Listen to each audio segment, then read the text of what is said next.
Hello, and welcome to Security Leaders, the podcast where we speak to security managers, chief security officers, specialists, and professionals from across the security spectrum. I'm Neil Sutton, editor of Canadian Security Magazine. My guest for this episode is Brine Hamilton, healthcare system engineer for Omnigo and president-elect for the International Association for Healthcare Security and Safety. In addition to his work at Omnigo and IAHSS, Brine also teaches at Fleming and Seneca colleges and hosts 3 separate podcast series. Brine was also named to Canadian Security's Top 10 Under 40 list last year. I recently caught up with Brine to find out more about his security career and the projects that are helping to keep him so busy. First, here's a quick word from our sponsor, Commissionaires. We are integrated very much into the experience, if you will, of a patient once he or she enters a facility. Whether it's the post orders or the way in which the public interacts with facilities and services, that all has remarkably changed in a very short order. We do, from Commissionaire's standpoint, rely heavily on things like nonviolent crisis intervention training and gentle persuasive training. Those things that are more what I would consider to be soft skills and interaction-oriented capabilities that we develop within our member base. I'm Bob Ferguson, CEO for New Brunswick and Prince Edward Island Division of Commissionaires. To learn more, visit commissionaires.ca. Brine, tell me when you first became interested in a career in security and how did you get that started? Well, really, I got it started, it would have been around 16, actually over 16 years ago now. So at the time, I just needed to get into a new field. I was thinking law enforcement might be something I'd like to try my hand at. So I got involved in the security field by doing training. I did a month-long training program with a company. I'm not sure if they're still around anymore, but it's the Center for Security Management and Training. So I went there, did a month-long training program, got my first job working mall security at a mall in Scarborough. I worked there for a couple of years, got into a supervisory role, and then I got my first opportunity in healthcare, which was really kind of the game changer for me. So just tell us a bit about what your early roles looked like and maybe what your ambitions were in security and how you decided to advance your career. Again, my first experience was as a frontline security officer in a mall setting. So again, very dynamic environment. Got an opportunity to experience a lot of different things. I wanted to get into more of a Monday to Friday environment. At the time, I was getting married and I didn't want to work. I was working 2 to 3 weekends at the time. So I ended up getting a Monday to Friday desk role, which led to me quickly getting a supervisory role at that same site. Now, there was a lot going on. So I got a lot of great experience there as well, working with access card systems, things of that nature. And then I had the opportunity to work in a healthcare environment. So got my first experience working in healthcare, working as a casual security guard at University Health Network. So I worked across, 2 of our sites. And again, healthcare was a totally different ball game. So you're interacting with patients, you're seeing people at their best, you're seeing people at their worst. And, I really got to love and thrive in that environment. My original goals, like I said, were law enforcement. So I was thinking, I'd get involved with a policing agency. But, during the time that I was at UHN, I really had a lot of growth personally as well. So yeah, I'd gotten married, I started a family.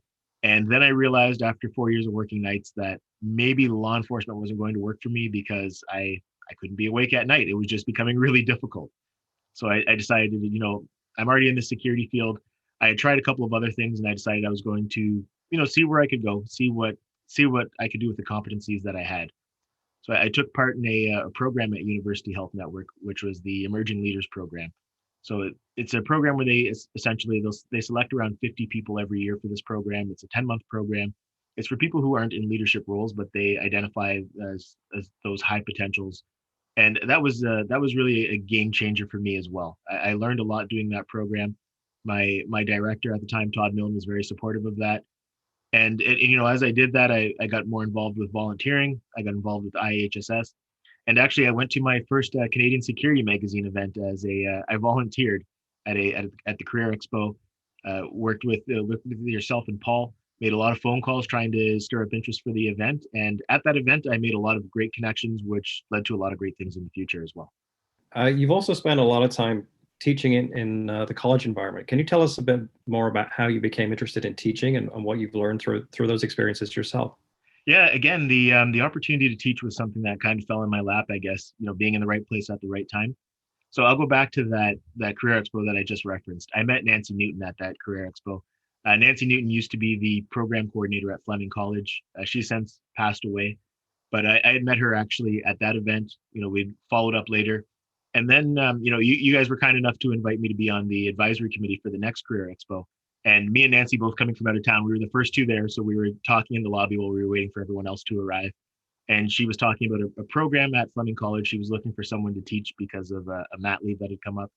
And she said, you have that healthcare background. If you know anybody who would be interested, feel free to send them my way. And I said, well, I'd be interested. And the conversation basically came down to, you'd be willing to drive that distance to teach. And my thinking was absolutely. Again, I was really just kind of getting my feet wet. So I was volunteering for everything at that time. But teaching has been one of the most rewarding experiences I've done. I've gotten to know so many people, gotten to see so many students really grow in their careers. One of my students recently was just promoted to client service manager at Paladin. And he was someone who I had stayed in touch with. His name is Charles. He actually spoke at a Focus on Security event as well. He was on a panel with us. So he was just very recently promoted to client service manager. So seeing those stories, he did his co-op with me as well.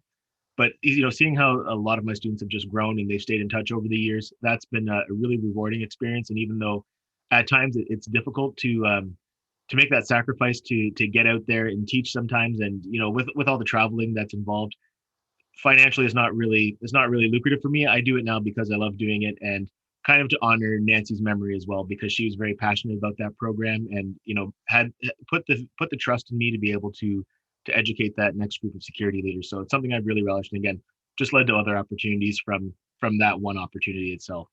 Maybe can we touch a bit about your experience during the pandemic, teaching and professionally? Like, obviously, with colleges not being open, or the campuses not being open for attendance in person, a lot of this has moved online. A lot of work has moved online. But what has been your experience during the pandemic? In the beginning of that, I was working for a guard company and had a lot of responsibility with healthcare facilities. So, overnight, I had one client who overnight needed an additional 2,000 hours. Now, there was a lot of challenges with that. I didn't have those resources available, and then with just with the unknowns of the pandemic, a lot of people just didn't want to work. There were some allowances made in the beginning where people could collect benefit from the government and stay at home. So a lot of people were not really understanding what the requirements were. Some people were just choosing to stay at home and not work, until things kind of got flushed out from that perspective. But yeah, in the beginning, it looked, I was doing a lot of traveling. There was a week where I did a lot of traveling between different sites. Beyond that, I was working really long days. So again, working from home was something I had to adjust to, because it's really easy to just not turn off. Like, you can just keep going. And, again, with this one client, I had such a great demand where we had to make sure shifts were covered. I remember I was spending a lot of time trying to talk people into just giving these hospital shifts just to give it a chance. Work one shift. If you don't like it, I won't call you again. So people would go in, they would find that the client that we were working with did a really good job of making sure that they had the required PPE. They were training them. They weren't putting them at any risk. So I knew once people worked a shift that they would come back. So I ended up, I would wait until a shift started. A few hours in, I would call these individuals or text them and ask, hey, how's the shift going? Do you want to come back? And when they realized that the hospital had their best interests at heart, people were picking up those shifts. So it took a few weeks of that to get all of the positions covered. But again, a lot of late nights. As far as teaching, I had a great group of students who were really understanding. And, I thank them for being understanding during that time, because I essentially had to put their content online. Nobody was really using Zoom or all of these other platforms yet. So it was an adjustment for everyone. But I basically had to put their content online for them and say, hey, listen, if you need to reach out to me, they had my cell phone number, they had my email. If there's anything that you need help with, let me know. Otherwise, there wasn't really as much in-person instruction going on, even virtually. It was really just letting them go through the content, evaluating them with the work that they were doing. But it was a great group of students, and they understood what was happening from my perspective, so they didn't make it difficult for me. So I'm appreciative of that. And during the pandemic, you've also started a new role at Omnigo. Can you tell us a bit about what you're doing for that company? So Omnigo is a product that we used at University Health Network. We started using it back in 2013. So again, at that point, I was a frontline officer. I had my first experience using the software then. I met the person who's my current boss now, Cheryl Stirring. She came to do our training. I think from that at that point, I don't remember where she was coming in from at the U.S., but she came in to do our training. I met her there, and then when I was doing the Emerging Leaders program, one of the things that I wanted to get comfortable with, I wanted to get the competency with, was public speaking. So again, Todd was super helpful during this time, Todd Milne. And when I had asked him if I could present at some of our staff meetings just to really develop a level of comfort speaking in front of people, he gave me the opportunity to do that. And of course, what I talked about was report exec, because it was the thing I was most comfortable with at that point. And that's now the product line that I work with. I share the information about that with our healthcare clients or prospective clients, education clients, corporate clients. My job is basically to make sure that we're honest about what our software can do and whether it's going to be a good solution for the client that's coming in. Also, there's a lot of other things that I do around my role as well, just in terms of, again, a lot of people arbitrarily, because they know me and they see, okay, you work for Omnigo, we're an Omnigo customer, we're going to reach out directly to you, and you're going to solve our problem. So it's trying to navigate and learn some of the inner workings of the company, and putting the right people with the right representatives, some of things of that nature. So that's been fun, and just learning new products, learning the whole suite of Omnigo products has been it's been a great experience. I'm still learning, still engaged in that learning process, but really enjoying it. It's a completely different role than what I'm used to, but it's been good. So, Brine, a lot of people who know you through the security industry and through your career in healthcare, they know your association with IAHSS. You've been a part of that organization for a number of years now. You've risen through the ranks and got pretty senior in the executive. But can you tell us about your experience with that organization and what your plans are for the future? Yeah, for sure. So the other thing, again, when I first got involved with IHSS, it was, again, because of an opportunity that I was given at University Health Network. Todd Milne had offered the basic training. So that's the Certified Healthcare Security Officer training, or CHSO, through IHSS to all of our staff. Now, I decided to take on this endeavor. What was involved at the time was reading a 400 plus page manual and then doing a 100 question exam. So, I had put it off. I gave myself a 2-week deadline. So I told Todd, I am going to do it on this day, which I believe was December 13th. It was going into the end of 2013. But I said, I'm going to do it on this day. So, once I said it to him, I'm like, I have to do it. Now, of course, being me, I put it off until the last minute, and I read all 441 pages in 2 days when I was off work, and went in and did the exam. And the funny thing was, when I was doing the exam, I realized afterwards I actually ended up doing an American version of the exam, because I remember there's questions I was reading, and I remember I was sweating it out because I thought I was going to fail this exam. But I ended up passing. I ended up getting a pretty decent score on the exam. And right from there was a link when I passed the exam to learn more about IHSS. So I followed that link, signed up for a membership, and then just continued doing certifications, continued learning. Took on more responsibility at work, so I could do those next level of certifications, and then I got involved on a local level. So I, again, just through going to the first meeting I went to in 2014. I went to a meeting in 2014, I believe it was March, and it was held at CAMH. So I met a lot of individuals there who I'm still close with today. People like Brad Stewart, Martin Green, Paul Greenwood, Andrew Aris. I met Noreen there for the first time as well. Scott Jupp was another one, Ken Close, and a couple of those people I ended up working for later. So obviously it was I guess I made a good impression that day. But from there, I started going to regular meetings. I started just volunteering for things, and it was Martin Green who recommended I run for a local chapter position. So at that point, I decided, okay, I'll go after the treasurer position. It was there, and Martin basically said, this is a position that a lot of people don't want to do because there's a lot of work involved with it. So you might be able to get it just by running. You might have nobody run against you, which ended up being the case. So I did that for a couple of years. Ended up getting to be the chapter chair for Ontario, which again, another rewarding experience. And then I decided to run for the board. And running for the international board, I came up against Paul Sarnice running for the member at large. So that first time I got on the ballot, I didn't win. The next year I went right back at it. I was able to get that member at large position. I got to know Paul Sarnice over that previous year, so he was able to bring me up to speed. Again, another person who was really helpful when I got into that position. And then most recently, I was able to be successful in my pursuit of the president-elect role. So I'm spending this year as the president-elect, spend next year as the president of IHSS, and then the following year as the immediate past president. As far as the future, I don't know. I've everything that a lot of things that I wanted to achieve, I got to a lot earlier than I expected. So I basically plan year by year now. So, who knows what the future holds. I think I will always be involved with IHSS at some level. I could do up to a 7-year term on the board. I don't know if I'll necessarily do that if I would run for another position at that point, because, I don't want to, I basically don't want to clog up the board. I want to make sure that we have good representation and good leadership. And there's so many good leaders in our association. But, I'm going to stay as involved as I can for as long as I can, is basically my plan in terms of IHSS. And as if you're not busy enough, you've managed to launch not one, but 2 podcasts. Can you tell us a bit about how you became interested in podcasting and what that's meant for you in terms of getting the message out about the importance of security in healthcare and some of the interesting guests you've had over the last year or so? Yeah, absolutely. So, yeah, in terms of the podcast, for me, it's kind of evolved into the resource that I wish I had when I was, at the various levels of my career path.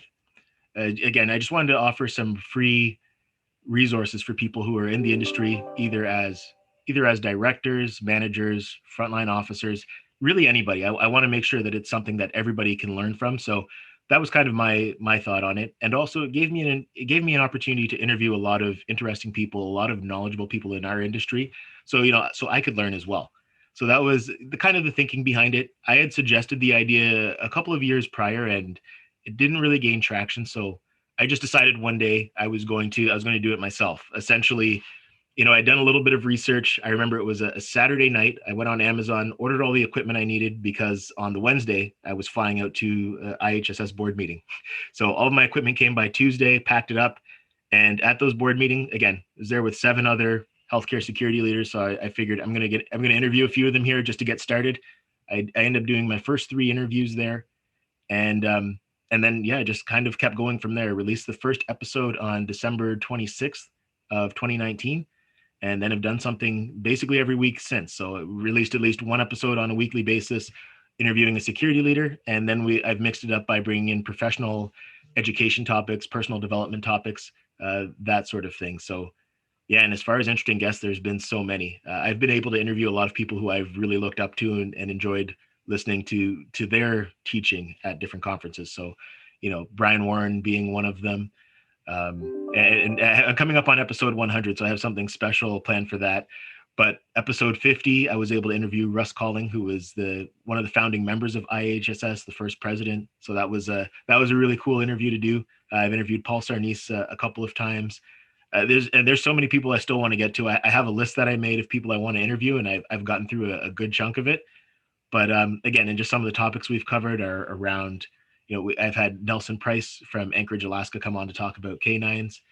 We did some talks about COVID, and that was an interesting episode as well, because I remember when I was doing this interview, the person I interviewed was Caroline Ramsey Hamilton, and she had mentioned some things like, we're probably going to run out of toilet paper. She mentioned a lot of things that happened, and I remember thinking at the time, like, okay, she's probably exaggerating a little bit, but whatever, it's still good information. But she was bang on with a lot of things. So that, looking back on that, when she made some of those predictions at the end of January that we still weren't ready for come March. So again, that's been a rewarding experience. I launched a second podcast with my buddy Mike Hodges, who was on episode 3. We do a monthly episode of the Proactive Security podcast, where we talk specifically about workplace violence and just all the different facets of that. So obviously it's a hot topic in healthcare. So, we make sure that we hit on that every month. And then I'm actually, you wouldn't have known this, but I'm actually launching a third podcast. My wife and I are launching a third podcast. And this it's not related to security at all. It's just, we're just talking about all sorts of different issues, life issues, marriage, parenting, finances. The first person we interviewed was actually Barbara Colaroso with, which was pretty huge for us.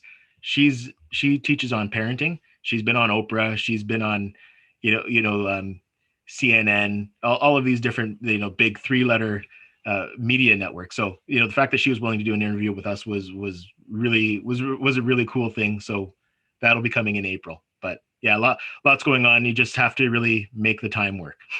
Wow, that's incredible. A third podcast. That's amazing. Congratulations on that. And coming up to your 100th episode for your original podcast. That's quite a milestone. Thank you. Yeah. No, definitely. I again, one of those things that I started, didn't know where it would go. I just decided I was going to just keep putting out content and just see what happens with it. But it's been very successful, so I'm happy with that. Well, thank you for taking the time to chat with us today.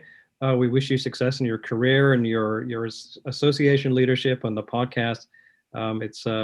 I've known you for a number of years now. You've always been very supportive of our publication and our events, so we appreciate that, and we wish you all the best for the future. Absolutely. Thank you so much for having me on, Neil, and thank you for the support over the years as well. Thank you to my guest, Brine Hamilton, and our podcast sponsor, Commissionaires. For more security-themed podcasts, please visit CanadianSecurityMag.com. I'm Neil Sutton. Thanks for listening.